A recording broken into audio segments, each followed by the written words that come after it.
Boa noite, queridos. Glória a Deus. Mais aí um estudo bíblico começando então para vocês. Deixa eu acessar aqui também, junto com o povo que já está aqui, né? Temos lá em torno de 30 pessoas já, para a glória de Deus. Vamos saudar os nossos irmãos que estão nos assistindo agora.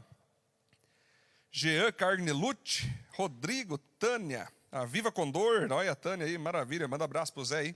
Certamente o Zé está assistindo também, abraço para ti aí, Zé. Ellen, Cleiton, Carol Mesade, Otenir, abraço para a família aí, Otenir, Jaine, Rafael, Carlos Graminho, e o povo vem chegando para a glória de Deus. Gente, como vocês sabem então, nós colocamos agora um novo nome, né, para nós identificar melhor a nossa ação de segunda-feira, que é estudo bíblico, né? Oração Céus Abertos, nós estávamos tendo aqui com o povo de modo presencial, mas estamos planejando logo um outro formato, talvez até um outro dia, para nós termos nossas orações, né, de modo coletivo, modo individual. Mas as lives, então, se tornaram de modo maravilhosa, né, com sucesso total, o estudo bíblico mesmo. É o destaque do estudo bíblico, é o destaque da palavra de Deus para a honra e glória do Senhor Jesus, né? Então, hoje, nós vamos iniciar o livro de Atos dos Apóstolos. É muito interessante. E depois que tu termina ali o Evangelho de Marcos, ou qualquer evangelho, Mateus, Marcos, Lucas e João, os 4 evangelhos, vão especificar a história de Jesus, o que Jesus veio fazer para a terra, o que Jesus operou nesse mundo, como ele morreu, como ele sofreu e como ele ressuscitou. Aí o livro de Atos dos Apóstolos, então, vai seguir a trajetória baseado, sim, na vida de Jesus, mas agora principalmente na vida da igreja, na igreja levando a obra de Jesus para frente, né? Para lembrar, então, que toda segunda, entre 8 e 8h15, nós temos, então, nossa oração Céus Abertos. Terça-feira temos o nosso atendimento pastoral e nos sábados, às 8 da noite, temos nosso culto de jovens com adolescentes. Domingo, 10 da manhã e 8 da noite, nossa celebração para adultos. Ok, queridos? Vamos ver quem mais está chegando aqui, vamos nos atualizando. Dar esse tempo para a galera chegar. Muito bem, o pessoal vem chegando com força. Glória a Deus. Olha aí a Jaine. Neuza também está entrando. Olha aí, ó. Vamos esperar um pouquinho mais que o povo vem chegando para acompanhar a live de hoje, né? Vai ser bem legal, porque vamos trabalhar sobre o livro de Atos dos Apóstolos. Beleza, queridos? Vamos fazer uma oração, então, para que Deus fale no nosso coração. Senhor, muito obrigado por esse tempo diante dos irmãos, das irmãs, de cada um, conhecidos, desconhecidos, que estão nos vendo agora nessa live, onde estaremos pedindo ao Senhor que venha abrir nossa mente para aprender mais a Tua palavra, em especial no livro de Atos dos Apóstolos, no nome de Jesus. Amém. Amém? Glória a Deus. Muito bem, gente, para a glória de Deus. Vamos trabalhar o primeiro capítulo, então, hoje, de Atos dos Apóstolos. Quando você vê Atos dos Apóstolos, o próprio nome diz, entrando nessa câmera aqui, que atos simbolizam, então, atitudes. Atitudes de quem? Dos apóstolos. Quem eram os apóstolos? Seriam, então, aqueles 11 que andaram com Cristo. Judas não pôde estar junto, porque ele traiu Jesus e se suicidou. E depois vai entrar, logo vou falar sobre isso, um novo discípulo chamado Matias para completar os 12.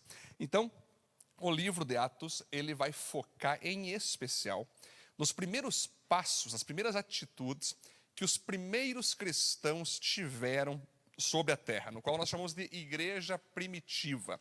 Primeira igreja, primeiro grupo de cristãos, primeiro grupo de liderança, primeiro grupo de líderes que levaram a palavra de Deus adiante conforme Jesus, em Mateus capítulo 28, Marcos capítulo 16, disse que nós deveríamos ir por todo mundo e pregar o evangelho. Então vocês vão perceber que então eles levaram a sério, viram Jesus morrendo, ressuscitando, subindo aos céus e seguiram com a obra. Fizeram a obra de Deus, então, os primeiros atos, as primeiras atitudes. Atos dos Apóstolos tem 28 capítulos, e nós vamos ver de tudo nesse livro. Vamos ver como eles pregavam, como eles evangelizavam, como eles oravam, como pastoreavam, como discipulavam, como eles confrontavam. É um livro espetacular. Se existe um livro para fazer um pastor, uma igreja crescer em maturidade, em unção, é o livro de Atos dos Apóstolos. Aí você vai ver então, queridos, que apóstolo, o que é um apóstolo? Eu vou focar só no apóstolo, porque são 5 ministérios, né? Apóstolo, mestre, profeta, evangelista e pastor. Mas o apóstolo, ele é aquele que abre o caminho, é o plantador de igreja. Então, os 12 discípulos, os primeiros 12 discípulos, foram os primeiros, depois de Cristo, a plantar igrejas por onde eles passavam, chegando até os dias de hoje. Ainda existem apóstolos, pastor? Com certeza. Aquele que planta uma igreja é um apóstolo. Muitos dizem, não, os apóstolos já passou, apóstolos foram aqueles 12 e hoje não tem mais apóstolos. Continua tendo apóstolos. Vamos trabalhar isso no livro de Romanos, capítulo 16, quando Paulo saúda apóstolos que estavam trabalhando junto a ele. Apóstolo Apolo, apóstolo Paulo, o próprio Áquila, a própria Áquila e Priscila, eles também eram apóstolos. Então, apóstolos existem até os dias de hoje. São aqueles que têm o poder de entrar em cidades e fazer algo do zero acontecer. É aquele que tem uma unção para iniciar o trabalho, começar uma igreja. Então, se você conhece algum pastor, conhece algum líder que começou uma igreja, ele é um apóstolo, ok? Então, nós vamos perceber aqui que o livro de Atos dos Apóstolos, queridos, ele foi escrito pelo evangelista Lucas. Por que é fácil de ver isso? Porque o livro de Atos dos Apóstolos e o evangelho de Lucas foram escritos destinados a um grupo ou a um homem, chamado Teófilo. O que é Teófilo? Deus significa tel, né? Você vê a raiz, significa Deus. Ófilo, amado, amigo de Deus. Então, Lucas, que era o evangelista que andou com Jesus, um dos discípulos de Jesus, ele vai escrever o livro de Atos dos Apóstolos e também vai escrever o livro Evangelho de Lucas para Teófilo. Temos o celular, que tem que tirar um pouco o barulho aqui. Está o volume aqui. Temos o livro, então, de Atos dos Apóstolos e o livro de Lucas, escrito para um homem chamado Teófilo. Se você analisar ali o versículo 1 de Atos dos Apóstolos, inclusive eu peço a você, sempre que você for acompanhar a oração aqui comigo, o estudo bíblico, mantenha o livro aberto no capítulo para nós ir trabalhando ele conforme nós puder, tá bom? Lembrando também, compartilhe essa live para mais pessoas estarem aí conosco, nos ouvindo, nos vendo, ok? Então você vai ver aqui, ó, versículo 1, prezado Teófilo. No primeiro livro que escrevi, contei tudo o que Jesus fez e ensinou desde o começo do seu trabalho até o dia que foi levado aos céus. O que acontece, queridos? Qual é esse primeiro livro? Evangelho de Lucas. Teófilo, quem seria esse Teófilo? Alguns acreditam que Teófilo ele era um líder romano, um político importante que se converteu ao cristianismo, que teve um encontro com Cristo, mas ele queria saber melhor como que fundamentava-se a fé cristã. Como é que foi a história, de fato, de Cristo Jesus na terra? Como é que foi, de fato, os princípios que Jesus colocou sobre a terra? Esse homem, então, chamado Teófilo, era alguém que precisava saber mais detalhes sobre a obra de Cristo para poder ensinar as pessoas de Roma, ensinar as pessoas da Grécia, ensinar as pessoas ali das redondezas. Alguns pensam, então, que Teófilo, de certa forma, foi um discípulo do evangelista Lucas. Outros acreditam que Teófilo poderia ser um codinome para representar um grupo de cristãos que já estava em Roma e queriam aprender um pouco mais sobre as Escrituras, mais detalhes, mais ensinamentos. O que é interessante aqui, queridos? Que isso mostra se Teófilo era, de fato, um ser humano, uma pessoa em si, ou se era um grupo. Eu, particularmente, acredito que ele era uma pessoa assim, porque ele vai praticamente honrar Teófilo, vai falar como uma pessoalidade para ele. É interessante que a nossa fé, qual que é o ensino aqui? A nossa fé cristã, a nossa fé em Cristo, ela não se estabelece em nada. A nossa fé em Cristo, ela não é baseada em nada, ou seja, em algo que a gente não sabe. A nossa fé em Cristo, ela é baseada em algo que a gente sabe, que a gente ouviu, que a gente leu, fomos ensinados, temos a palavra de Deus escrita de Gênesis e Apocalipse, 66 livros, né? Onde nós vamos ver então que a Bíblia pela fé é a palavra de Deus. Então nossa fé não é baseada em achismos, não é baseada em aquilo que eu acho, ou aquilo que eu imagino. A nossa fé em Cristo é baseada em escritos que de fato é como um quebra-cabeça. Se você pegar Gênesis e Apocalipse, você fica apavorado, você fica assim, horrorizado no bom sentido, de como o quebra-cabeça vai se encaixando de Gênesis a Apocalipse. Vários autores, misturados em várias épocas, falando sobre a mesma coisa, que é a pessoa de Cristo, que se cumpre na cruz e na ressurreição dos mortos e avança com a igreja. Então, Teófilo, ele representa nessa primeira perícope, por isso que eu botei lá estudo das Escrituras, que nossa fé, ela não pode ser só estabelecida sobre aquilo que a gente só ouve por aí. Muitas pessoas escutam vários youtubers que são hereges, que falam o que pensam, mas não falam o que a Bíblia diz, que falam o que sentem, mas não falam o que a Bíblia explicou. Então, a nossa fé cristã, ela é baseada em 66 livros de Gênesis e Apocalipse, e ela se completa, ela fortalece a nossa fé. Pois nós vamos ver ali, queridos, na segunda perícope, que Jesus é levado aos céus.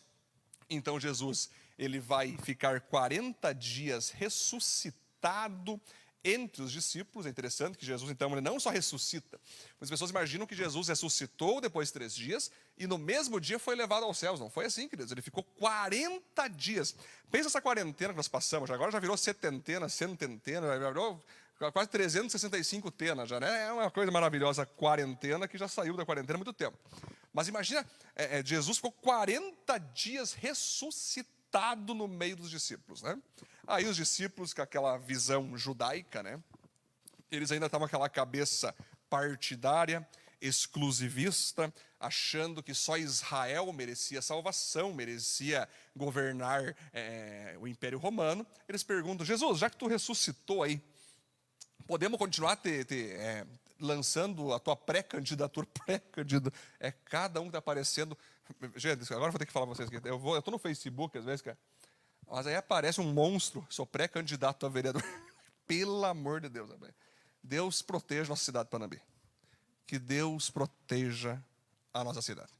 Minions, sou pré-candidato, nunca vi, nunca apareceu na rede social, né? Passa na rua, nem sabe que tu existe. Sou pré-candidato a vereador. Mas tá de brincadeira, meu. O cara tá aqui em Panambi, dá para escrever um livro de piada sobre pré-candidato a vereador, prefeito, enfim, é muito engraçado. Só dar um detalhe que eu gosto de comentar algumas coisas. Mas os caras ainda queriam lançar Jesus à presidência de Israel. Tu acredita nisso? Você acredita que ainda assim, Jesus morreu, ressuscitou, falou que o reino dele não era nessa terra, que ele ia governar todas as nações, mas os caras, quando é que o Senhor vai devolver o poder a Israel? Quando que Israel vai voltar, então, a governar o Império Romano? Quando é que Israel vai ser uma nação top? E Jesus, cara, vocês não entenderam muito bem. Não importa se Israel vai ser top ou não vai ser top. Eu não fui chamado para governar somente Israel.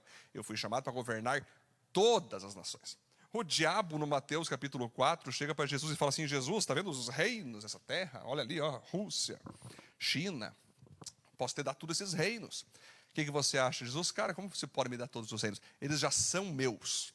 Todas as nações são minhas, você não me dá nada. Por isso que Jesus, então, ele sai desse exclusivismo judaico e tenta tirar da cabeça dos discípulos esse exclusivismo judaico, para que eles começassem a pensar que Jesus, Deus, queria agregar todas as nações para perto dele, para o reino dele. Aí então Jesus, conforme vai estar falando com eles, depois de 40 dias, a Bíblia fala que ele dá o recado para a galera, fala para eles serem testemunhas, tanto em Jerusalém como Samaria e até os confins da terra, Galiléia. Começava então por Jerusalém. Por quê, queridos? O evangelismo não funciona de fora para dentro, de dentro para fora. Você começa aqueles que estão ao teu redor, para depois ganhar o mundo. Tem muitas pessoas querendo ganhar o mundo, mas a família está destruída, a própria vida está destruída. Muitas pessoas querem ganhar o Japão, mas a vila está uma desgraça e não pregou o evangelho ainda. Então, quando Jesus fala, comece a ser minhas testemunhas em Jerusalém, Samaria, Galiléia, até os confins da terra, é porque Jesus está falando o seguinte, você ganha o mundo primeiro ganhando a si mesmo, ganhando a tua casa, ganhando a tua cidade, teu estado, tua nação, e então você tem a exclusividade do planeta sendo ganho para Jesus, né? Você vai perceber então quando Jesus fala isso, quando Jesus fala que é para ser testemunha em todo mundo, a Bíblia diz que ele é levado aos céus, é como se fosse Jesus flutuando, levitando diante dos discípulos. Os discípulos estão vendo aquela cena de Jesus indo aos céus, uma nuvem embaixo dos seus pés, ele sendo levado aos céus, até que desaparece da vista dos discípulos. Naquele momento aparece então um anjo que fala, o que vocês estão olhando? Estão apavorados da maneira que Jesus subiu? Pois é, da mesma maneira que Jesus está subindo, um dia ele vai voltar. Ou seja, ele subiu nas nuvens e ele vai voltar sobre as nuvens, buscar vocês que vão ficar firmes com ele, né? Gente, na outra perícope, então, nós vamos analisar a escolha de Matias. O que é a escolha de Matias, queridos? Jesus, quando esteve na terra, deixou claro que ele queria escolher 12 discípulos, que seriam 12 apóstolos, e que esses 12 teriam o poder, inclusive, de julgar as 12 tribos de Israel. É muito interessante o número profético 12, porque 12 discípulos eram um símbolo às 12 tribos de Israel. Então, imagine só, as 12 tribos de Israel estavam sendo agora representadas por aqueles 12 discípulos. Está tudo maravilhoso, está tudo muito lindo, só que um desses discípulos se mata, que é Judas. Vocês conhecem a história, Judas traiu Jesus. Judas acabou se matando de remorso. Ficou 11 discípulos. Então, quando Jesus sobe aos céus, os discípulos ficam ali esperando o momento para receber logo o Espírito Santo que desceria sobre eles no capítulo 2 de Atos dos Apóstolos. Eles então pensam o seguinte: nós temos que botar agora um substituto para Judas, porque Jesus não chamou 11, Jesus chamou 12, e são os 12 que representam as 12 tribos de Israel. Então, eles buscando no Senhor, eles fizeram algo que foi certamente um equívoco, mas Deus permitiu. Eles fizeram um sorteio para saber quem que seria aquele que substituiria Judas. Então, era necessário que esse alguém que substituísse Judas tivesse andado com Cristo, seguido a Cristo e visto com seus próprios olhos o que Cristo fez. Por isso tinha então alguém chamado José e Matias. Os dois ficaram na frente dos discípulos e a Bíblia diz então que eles lançaram sortes. Ninguém sabe se essas sortes foi, quem sabe, ali tipo um par ímpar, que mais tarde veio acontecer no mundo. Mas muitos acham que foi o Urim e Tumim que os sacerdotes usavam. Ah, se fosse pedra tal cor, era assim. Se fosse uma pedra tal cor, era não. Se fosse uma pedra tal cor, era que Deus não queria revelar ainda. Mas fizeram um jogo, fizeram um sorteio ali. Não se sabe se foi inspirado por Deus ou não. Por quê, queridos? Eu vou dizer isso. Porque quando cai sobre Matias, a Bíblia fala então que Matias se torna o 12º apóstolo ali por causa de sorteio, né? Você vai perceber então que se completa a equipe de discípulos, Judas então sai morto por suicídio, e num sorteio entra Matias. Completa então ali a equipe dos 12. Bom, você vai perceber, na Bíblia nunca mais vai se ouvir falar de Matias. Você vai ver que nunca mais vai ser mencionado Matias na Bíblia. Alguns ficam preocupados com isso. Muitos teólogos, conservadores, estudiosos das Escrituras, ficam preocupados. Ou esse cara, então, era alguém super humilde que não quis ser registrado e ninguém lembra do que ele fez, ou, de fato, ele não representou diferença alguma para o apostolado, provando que, certamente, Matias tenha sido escolhido pelo homem, por Pedro, por um sorteio. Porque você veja, nunca mais na história da igreja primitiva e até os dias de hoje, a igreja vai repetir sorteio para saber qual que é a vontade de Deus. Por quê? Porque até então eles não tinham o Espírito Santo, eles não tinham ali aquela questão onde eles teriam o Espírito sobre eles. Mas eles usaram então ali o sorteio, né? Alguns teólogos dizem que Pedro escolheu Matias, mas Deus escolheu o apóstolo Paulo para ser o 12º apóstolo. Gente, eu sei que é uma coisa que mexe com a teologia, mexe com muitos teólogos, dá um monte de debate, eu estou em um monte de grupo de Facebook de teologia, é o maior bolor, a igreja vai ficar na grande tribulação ou vai ser arrebatada antes? Quem que é o 12º apóstolo, Matias ou o apóstolo Paulo? Alguns falam, não, foi Matias porque ele que foi escolhido. Outros dizem que foi o apóstolo Paulo. Gente, analisa quem foi o apóstolo Paulo. O cara vem com força total, o próprio Cristo derruba ele no chão. Ele então escreve diversas epístolas, como você sabe. Então, muitos acreditam que o apóstolo Paulo foi uma escolha do próprio Cristo. E os discípulos não tinham entendido que eles deveriam ter esperado o próprio Cristo escolher o 12º apóstolo. E realmente, gente, se você analisar, o apóstolo Paulo foi escolhido que nem os 12 foram.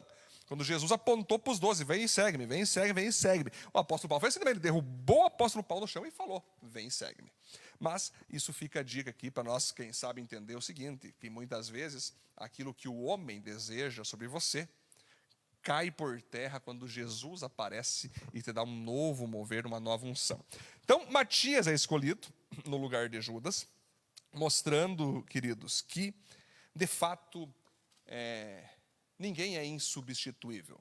A gente gosta de dizer, não, que nem eu, nunca mais. Legal, cara, mas entenda que sempre vai existir alguém pior ou alguém melhor do que você.